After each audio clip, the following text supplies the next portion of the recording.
education and awareness. It's cliche, but it does make a difference. I have had many one-on-one conversations with people who maybe didn't think bikes pay their fair share for using the roads, but property tax is a big funder, and we all tend to pay a property tax, whether you rent or own. Maybe they didn't understand that a roundabout is different than a rotary in Boston or New Jersey. So a one-on-one conversation can change that.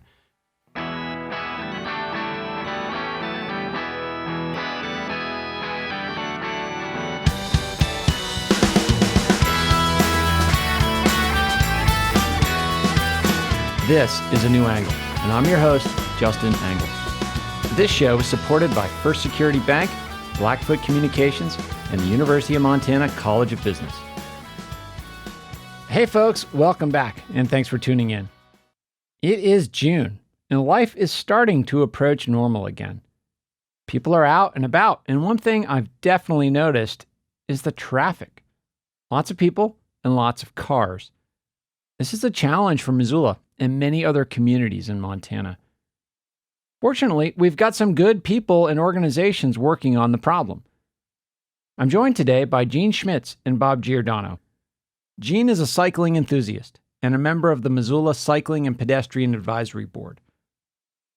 Bob Giordano is the founder and executive director of FreeCycles, a nonprofit organization trying to create more sustainable transportation systems in western Montana. Gene, Bob, thanks for being here today. You're more than welcome. Yeah, I appreciate it. So let's start with just a little bit of kind of your potted bios. Gene, we'll start with you. I mean, how did you become such a advocate and passionate cyclist? Some of my first riding was in Chicago and Northern Illinois. So doing a lot of road riding, a lot of century rides. Mm-hmm. So I just really enjoyed it. It was great exercise. And, but, you know, I would hear about every once in a while, I'd hear about, people getting hit or whatever. And sometimes on the little rural 2-lane roads, just like here in Montana, people would be going a little faster than you like and come a little closer than you like. So I, started getting concerned with safety issues. And then as I started getting to places in Chicago with American Youth Hostels and things like that, I started talking about some of these things and found some of the organizations like League of American Bicyclists. So just from talking to people and just a general interest in safety anyhow. My background is in engineering, so I worked a lot in terms of cost benefit. Mm-hmm. So there's benefits to biking, but there can be, cost to risks. And so I was interested always in trying to keep risk down. Indeed. Bob, how about you? How did cycling kind of enter your life? Well, my dad let go of the banana seat when I was probably 4 years old, and I thought he was still holding on, and lo and behold, I'm riding a bike without training wheels. Very good. Haven't looked back. I became passionate about biking after starting FreeCycles Missoula, local community bike shop. I grew up in Virginia, had a business degree from North Carolina State, and decided I did not want to sit in a cubicle with a coat and tie and commute by car every day. So I came out west, fell in love with the West, fell in love with a woman, fell in love with the rivers, the mountains, and my roots have grown in here, and I want to change the world. I believe we all change the world every breath we take, and we have ripple impacts. And I have sort of found my niche with FreeCycles and MIST, Missoula Institute for Sustainable Transportation. So we're advocating, we're pushing, we're pulling, whispering, screaming, trying to move Missoula into a new realm where healthy transportation is normal. And I just enjoy it. I enjoy teaching people how to fix bikes, but I also, like Gene, am thinking a lot about safety and how can we move around without getting hurt. And really the opposite, with having joy as we do our commutes. Sure. Well, let's talk. You mentioned FreeCycle and MIST. We'll come to those in a moment, Bob. But Gene, let's talk a little bit about the Cycling and Pedestrian Advisory Board, the Missoula Cycling and Pedestrian Advisory Board. What is that organization? You're a board member. What do you all do? Well, as an advisory board, as the name states, we have literally no power. We cannot institute any policy changes, but we advise the powers that be that do. Often it's the city council, public works, as they work on streets and say, can we, do a bike lane here? Is there some way of changing the traffic signal here for making it easier for pedestrians to cross? Put out some of the, what they call pork chops or bulb outs, where pedestrian crossing, instead of being hidden by a parked car, they're more visible to motorists and they have a shorter crossing distance. So, we advise in the main part on infrastructure things, but there's also educational aspects that we sometimes push for.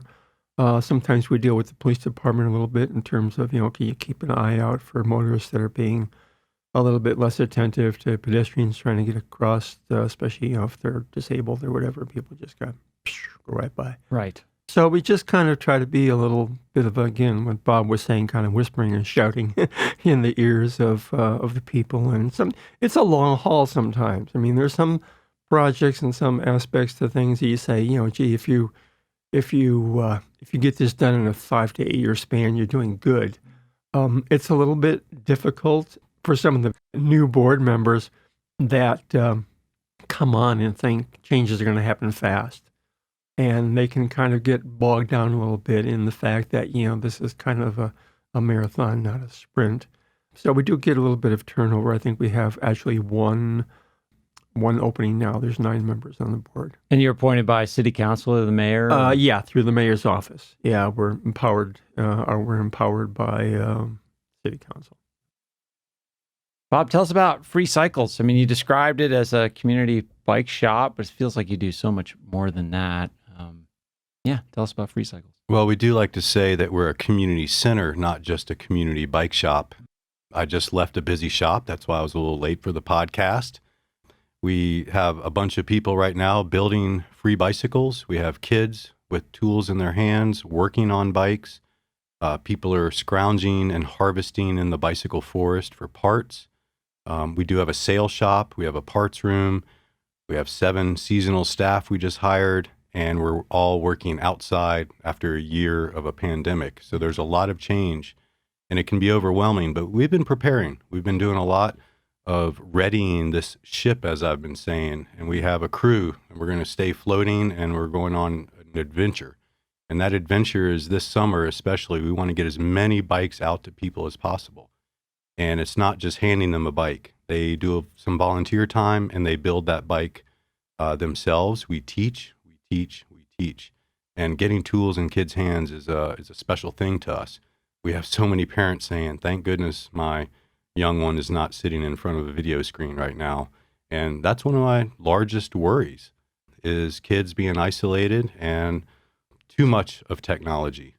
A bike is technology, but at least you're getting some exercise there. So it is more than just the bike. It's people coming together and helping each other out.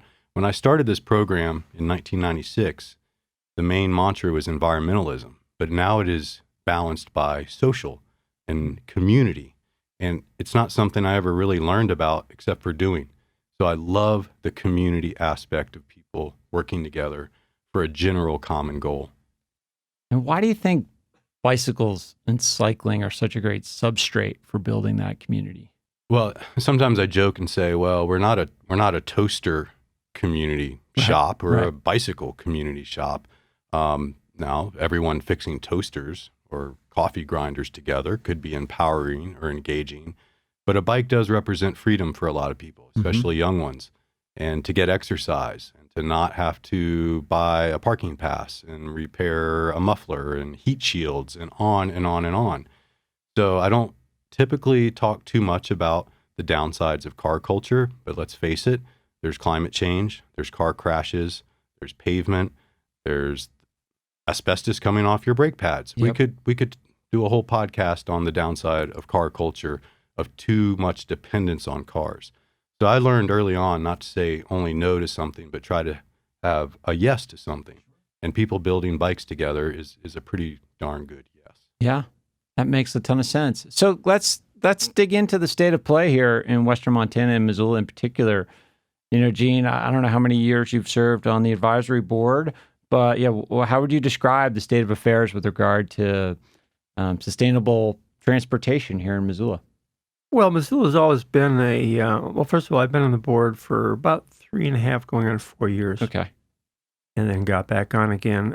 Missoula's always been a really strong bicycling town. It was back in 1976 when I first came through here on a coast-to-coast bike tour with Bike Centennial, which has their headquarters here. They're now Adventure Cycling. Mm-hmm. And so people, again, I think a lot of them, not all, like to get out of their cars. Summertime, spring, autumn, the air is beautiful, nice and dry when it's not smoky. So, people like to be outdoors. People like to, do these kinds of things. So I think that's always why it's been big biking. And now we've got people on powered scooters. We've got the little uniboards with their fat tires. They look like something that came off of a Mars lander. Indeed. And right now, if you compare the e-bike sales, I don't know about here, but nationally, they've gone up 800% over 2 years ago. It's like right now, a couple of years ago, it was like maybe, and partly because of price, and that's come down. E-bikes now maybe used to be like, 1 out of every 100 bikes sold. I'm just throwing a number out there. And now it's probably closer to 1 out of every 8 or every 10 bikes that's sold, especially when you get into the higher dollar, range, the 4 figures or so. So there's that too. So now we've got, if you've got a more of a e-bike load, if you will, they're sort of like scooters in some ways. They'll go 20 miles an hour. Some of them will go 28. In most cases, the bike lane use is limited to I think it's called Class 2, don't quote me, where you can only go 20 with the pedal assist, and then your power cuts out. And they're heavier, so it's really quite a bit harder to go faster than that just with your pedals. And then the other ones, the Class 3, I think will go 28 with a throttle. So you're really like into scooter range. So now we've got the issue, and Bike Board's trying to consider this. So we looked at it a couple of years ago, right before COVID, about, well, what about riding on sidewalks? Right now it's legal to ride bikes on sidewalks. Downtown communities put up signs, no bicycling on sidewalks. It's kind of 50-50 in terms of how people look at it. And I think Bob would agree that because of the lack of bike lanes or so-called protected bike lanes, people will not use the streets. They won't use Broadway. They won't use Higgins. They'll say, I'm going to, especially if it's, the fairly short, even down along Broadway, we've got sidewalks that really aren't used by people. When you start going west of the hospital, especially, and so people are going to say, I'm going to ride on the sidewalk. So it's hard to say, don't do that. But statistically, sidewalks are one of the most dangerous places to ride, unfortunately. Yeah, I mean, that brings up a lot of interesting questions about infrastructure and how you design, a municipal environment for safe, regular cycling. Bob, what do you think of Missoula in that sense? Like, how are we set up from an infrastructure standpoint, and are we making the right investments? I think we're on a good path. Okay. If you compare us to most No pun intended. Yes. Yeah, well done. It was intended. If you compare Missoula to most American cities, almost every one, we're leaps and bounds ahead. People say it all the time. Wow, I just got here. I'm visiting. Missoula is full of bikes. It seems safe and comfortable. Now compare it to Copenhagen, Amsterdam, Berlin, small villages in Northern Europe, Sweden, Malmo. I've traveled all those places while I was in graduate school here to see how is urban design done in other places that were built before the car. And it's incredible. You don't need a car to have freedom. Unlike America, without a car, you can feel pretty darn isolated. One reason I let my roots sink down here in Missoula. Sold my car, old Volvo, 25 years ago, and have not needed it. My wife gone back. My wife has a car. I don't like riding in it, and I will. I'll go with her to the store occasionally or to Helena to visit family. I prefer to bike everywhere, take the bus. Now we have some energy behind getting Amtrak or passenger rail through the area, and we need safer bikeways, path. You should be able to get on a bike and go to Glacier Park and feel safe.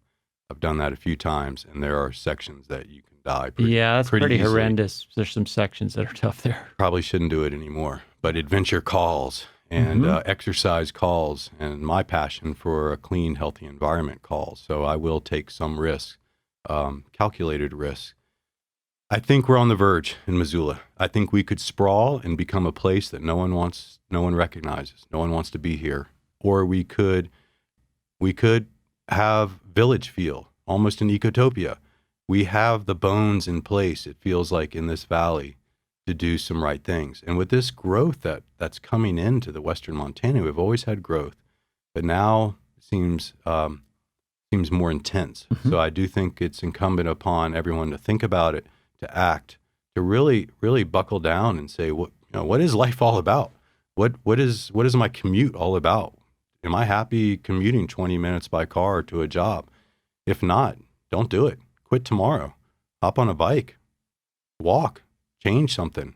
And I'm excited for the future of Missoula, but I think it's going to take concerted effort by politicians, by citizens, by media to ask the right questions and explore our future.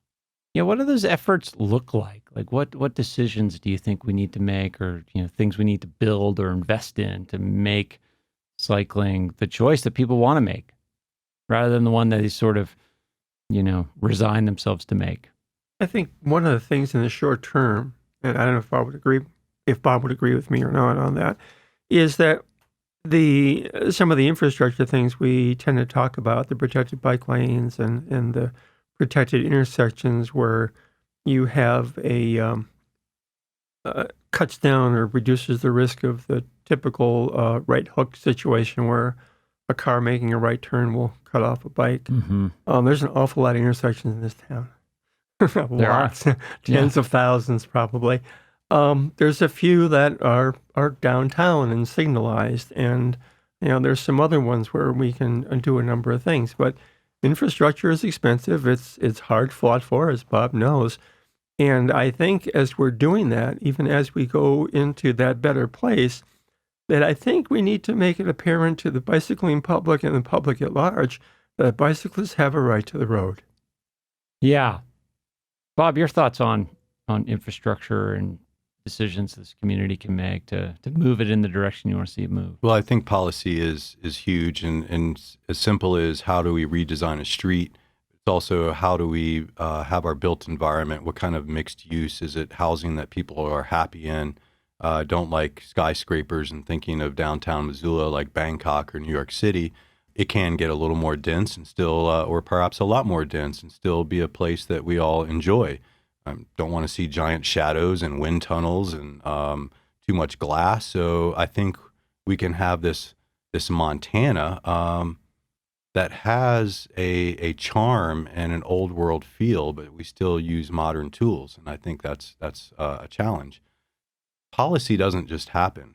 There needs to be people advocating, whether it's the Bike Ped Board, everyday citizens calling up a council member, or advocacy organizations. So we do this a lot. We look for the right time, and if you have to shout, you've done maybe something not quite right. It's a little too late.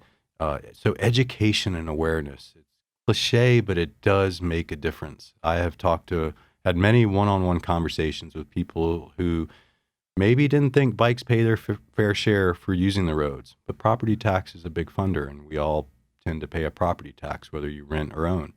Maybe they didn't understand that a roundabout is different than a rotary in Boston or New Jersey. So a one-on-one conversation can change that. Maybe they didn't understand that fewer lanes for cars can actually be more efficient for driving, and you also get walking and biking and transit benefits. So I do think Missoula is in a unique place where we matter on the world map, but you can still go meet with the mayor, your city council, find the movers and shakers, become a mover and shaker, and make a difference. I want to talk about sort of motorist-cyclist conflict. And I think, like, my assumption is that a lot of the listening population here are pretty into biking, I guess. So you have a favorable audience here. Yet, when I think of folks that I ride with, there's a distribution of behaviors, and I think some of those behaviors are things that motorists sort of either ignore or appreciate or get antagonized by. And so, thinking about that, like, so if you're speaking to the cycling community, what are some things we can do to kind of be thought of more positively in the eyes of people that maybe don't ride bikes as enthusiastically? Yeah, I write a column in the Missoulian once a month, and I've used the term the squirrel brain bicyclists.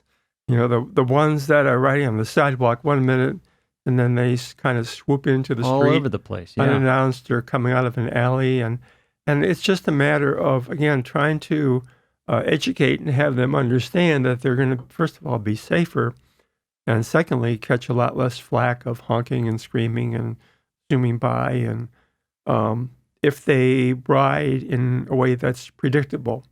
And I've also used the term that the bicyclists, whether they're on a street that has a bike lane or one that doesn't, it's important to be not only visible. I mean, I'm a fan of, I don't think you should have to change out of a plaid shirt to feel safe when you go for a bike ride.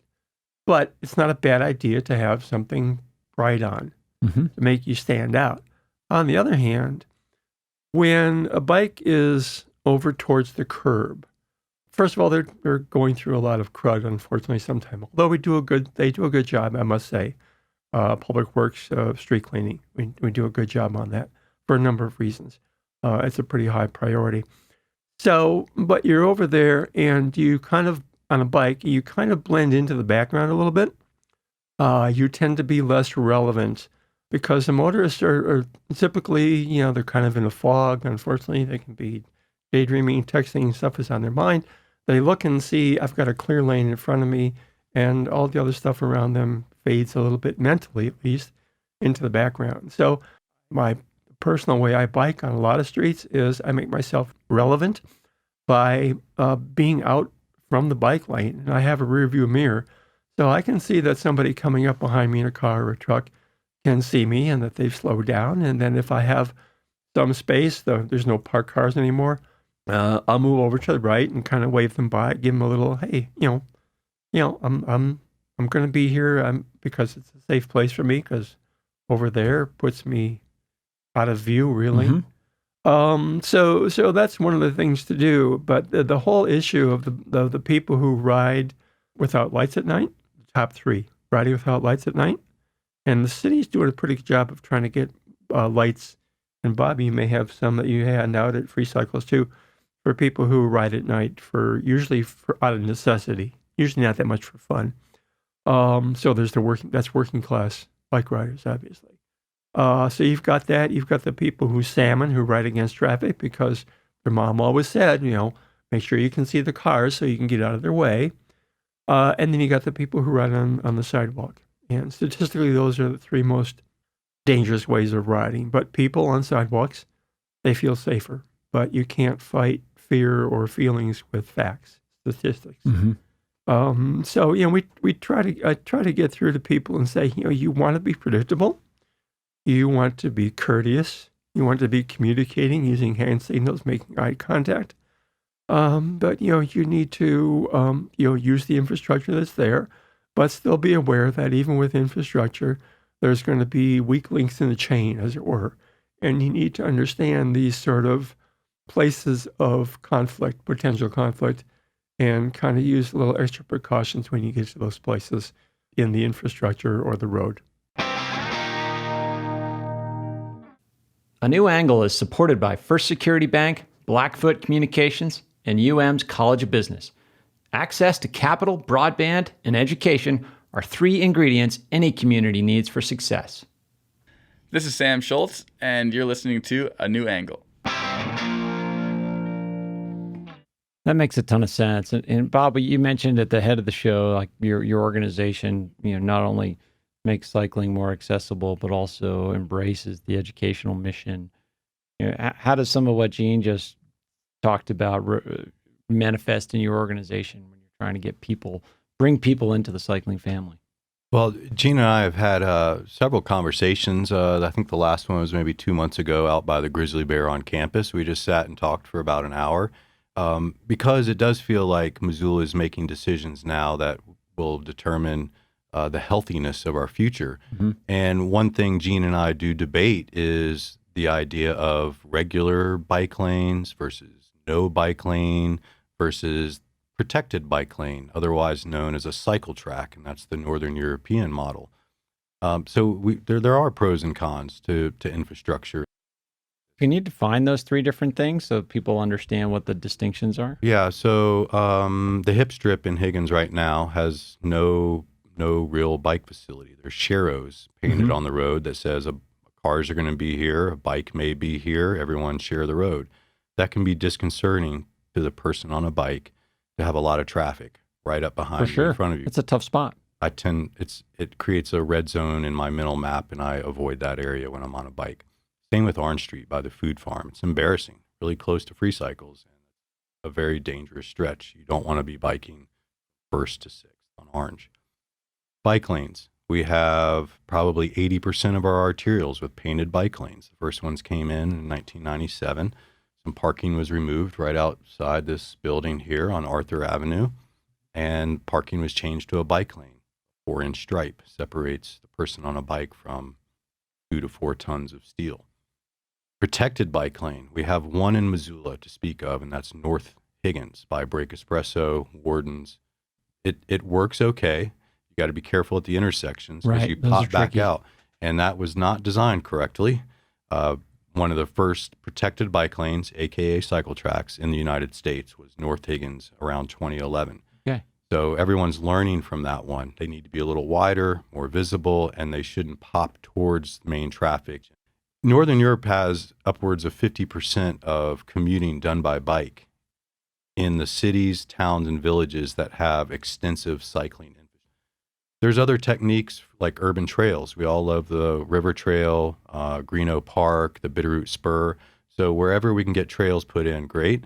And neighborhood greenways. It's sort of a newer concept, but that's gaining steam, and you can take old neighborhood streets and do a few things with flower pots and make them more appealing for walking and biking and discourage cut-through car traffic. So just getting these ideas and definitions on the table Mhm. helps people think and conceptualize what could we be in Missoula. So I like everything that Gene said. I have thought a lot about how infrastructure tends to be expensive, but we have some traffic circles, some neighborhood circles that are made from homemade flower pots right now. Yeah, just right down here on Maurice. There are a dozen of them. It doesn't have to be that expensive. We could be creative, and Missoula is full of creative people. So I'm excited. You'll hear me say this a lot. I'm excited for the future, but we all need to help guide it and keep talking about it. There's another one where they're along with down here on Maurice.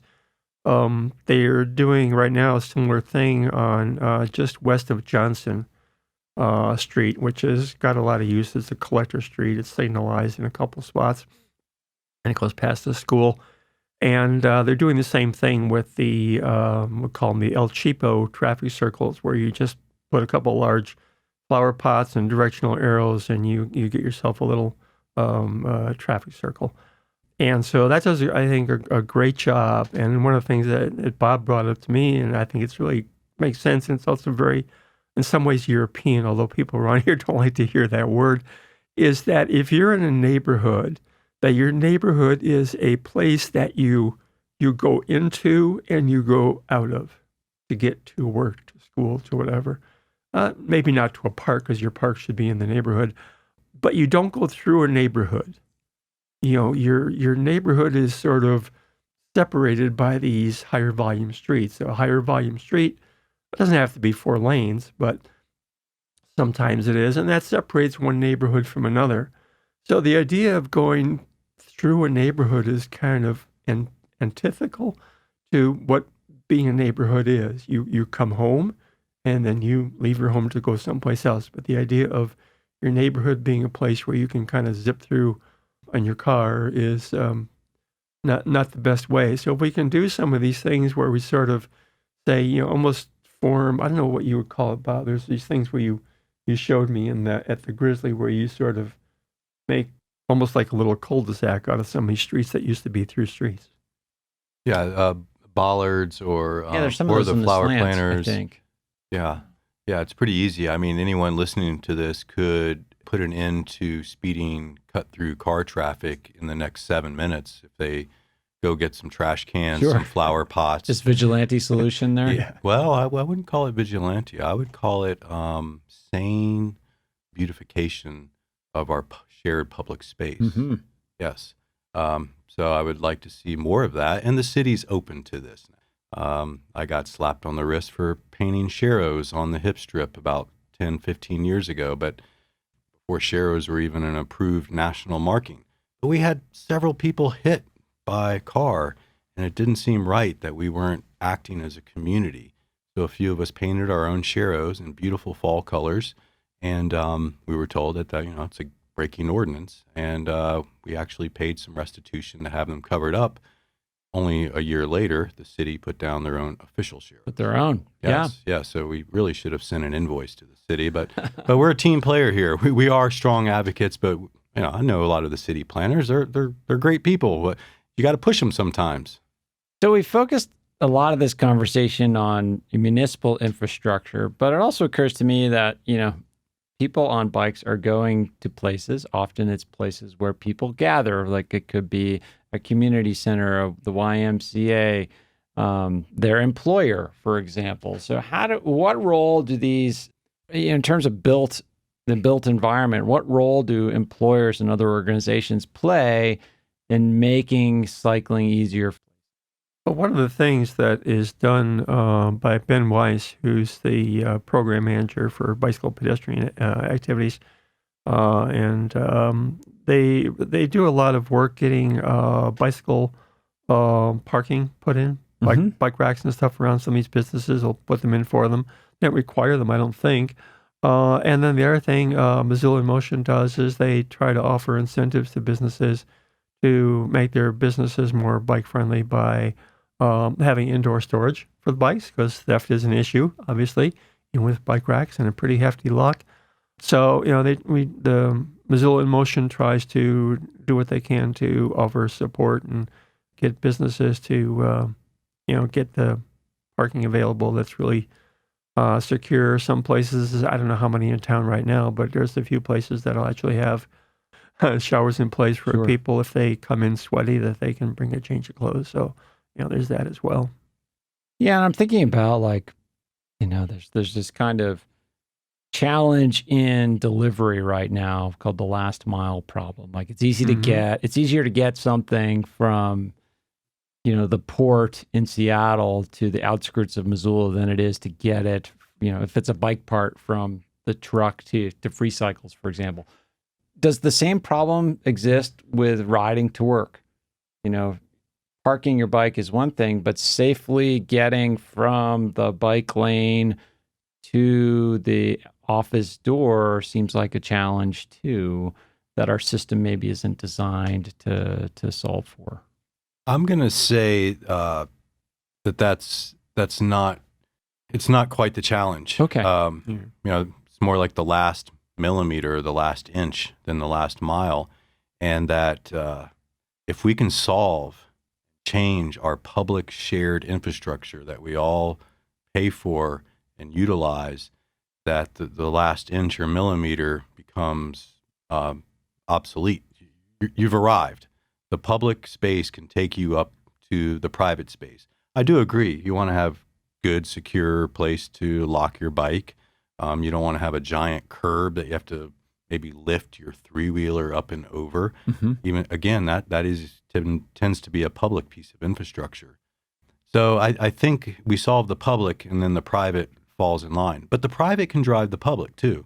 We're seeing at FreeCycles a lot of interest in different types of bike programs, walking programs, transit programs. We're working with an agency right now, Winds of Change. I helped them write a grant. Got a grant to supply 15 bikes to their clients who are in transition back into community. And these are going to be shared bikes. And I helped them write the grant for 15 bikes, $400 a bike. We'll see if they're going to be new or refurbished, and a shelter, and a pump, and a box of tools, and training. So that's exciting to me. I hope it's a national model. I hope every youth home, every transitional home, every group home can take biking seriously and build shelters, have shared cycles, and go on group rides. So as we kind of, approach the end of our time together, fellas, I'd love you to sort of look forward. Gene, what are priorities for the advisory board? What are the things you want to see happen, victories you'd like to achieve in the next few years here in this community? Well, obviously the board, our main purpose is to see that people who choose to walk and bike for transportation or recreation for that matter have safe and inviting places to do that. So that kind of underlays everything else that we do. Right now, I think some of the bigger things that are coming to fruition have been the neighborhood greenways. I think in the future, some of the expansion of the shared use paths I think right now they're around 8 or 9 feet, and to try to get them widened to maybe about 12 or 14, just so that there's less conflict, because right now you've got two people riding side by side and somebody else comes riding side by side, or a group of people walking, and you have to single up and which in some ways is sort of traffic calming on the bike path. But I think most people in the community support that. There's been a few conflicts between pedestrians and bikes on the shared use paths. And again, we're trying to get a little bit of education out there about, pedestrians kind of, not letting their dogs on those expandable leashes just kind of wander across your way, or to have their dogs off leash, and the same thing for the people who are biking, that if they're not doing the Tour de France they need to be coming down to a reasonable speed when they go past a person or a group of people walking, and ring their bell or give an announcement, "I'm passing on your left," or something to that effect. So there's, the educational aspect to that. And then there's, again, a little bit of the infrastructure. With the advent of more and more e-bikes, like I was saying, I think we're going to see even more commuting coming from farther out. Somebody who might think 3 or 4 times about commuting by bike, 18 miles, will say, "Oh, well, gee, e-bike, that's not a problem. I can cover that. The weather's nice. I can come in from Florence, to Missoula. Not a real problem on a bike. Where right now, nobody would really think much about that unless they have a lot of time on their hands and thighs like trees, So I think we need to, again, prepare ourselves for that additional influx of and get the infrastructure and the bicyclists' savviness, if you will, brought up to higher and higher levels as we go along. Bob, how about you? What does success look like for you? Well, I think we're meeting it every day in this community on various levels. There are some possibly larger stepping stones that I can see that would be, I think, fantastic. And I'll just use the word health again, healthy community. Passenger rail through Western Montana. The few times I'm on highways or interstates in a fast piece of steel, I can vividly remember almost not making it through that journey. We had a car come at our family head on, and at the last second there was a swerve maneuver, and I'm still lucky to be alive. Passenger rail can be a sane, healthy way to move about longer distances. A bike path from here to Glacier, I'll just say it again, I mentioned that earlier, I think that would be incredible. Roundabouts instead of stoplights. 1-lane roundabouts, not multi-lane. The research is fairly clear about a 99 to nearly 100% reduction in injuries, roundabouts compared to stoplights. Eyes are down low, everything's a right turn, and the speeds are low. These are not East Coast rotaries. You have to build the roundabout just right, and it's not a neighborhood circle.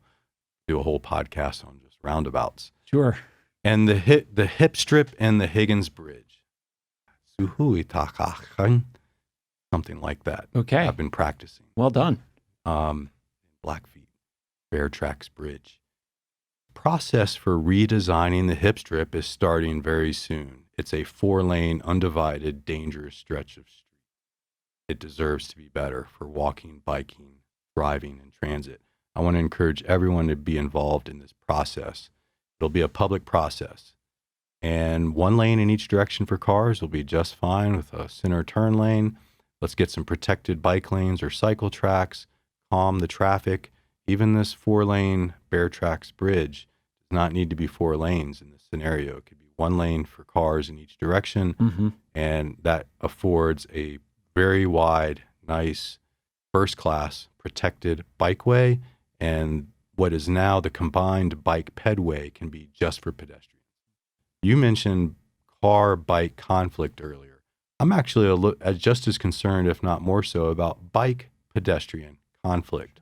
Walking arguably is the most sustainable way to move about, and I think we need to double down on protecting everyone that walks, whether it's mobility challenged, wheelchairs, canes, children, on and on and on. That is who we design first and foremost for, and bikes are maybe close behind.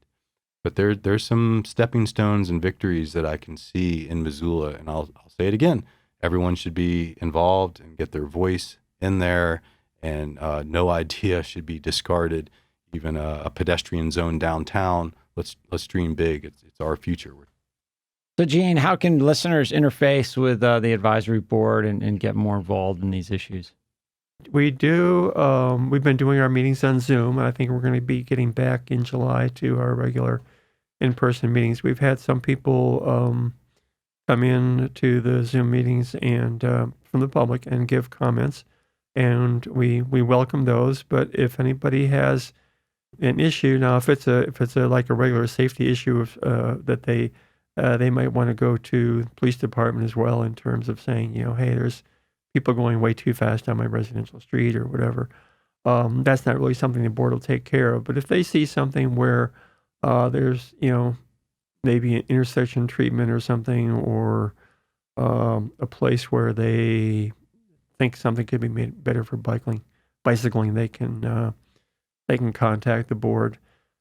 And one of the things that Bob mentioned a while ago during this conversation was the idea of public spaces being for the public, not just them. And unfortunately, it's kind of morphed into, and this is, I guess, part of good old capitalism, that the idea of streets being for cars and not for people. And the idea of sort of radical right now being that, we really need to go back to considering that, and not necessarily that people just kind of meander across the street anywhere they want to. In some places, we can have that, where they have that in Europe, where they have streets that are set up to like, well, you can have your car here, but you're sort of treated like a guest. And it's really more of a mall. But if you need to get through, you're going to go through it at 10 miles an hour, and it's one way, and this type of thing. And trucks can come in for deliveries and such. But the idea that there's this respect and this consideration that, is much more generalized. Super. Bob, how about you? How can people find FreeCycles and Mist, and where would you point them? The easiest way is to come visit us. And historically, we've been open Tuesday through Saturday, 10 to 6. We cut one of those days off just to streamline our approach. So this summer, FreeCycles is open Wednesday through Saturday, 10 a.m. to 6 p.m. We have a check-in gate right at the front of the shop, and we have zones of engagement, whether it's the youth bike barn or the bicycle forest out back or the open shop for fixing your own bike with our assistance. I like in person. Sure. I do use email. I do use a cell phone when I need to. So those are acceptable ways, and freecycles.org is a good way to find me, especially if they can come down to the shop and we can fix a broken derailleur or replace a chain or a seat. We can have a conversation. Awesome. Well, fellas, thanks for coming by and sharing so much of your wisdom and experience. And I just appreciate learning more about you. Appreciate it, Justin. Well, thanks. Gene. Glad to be here.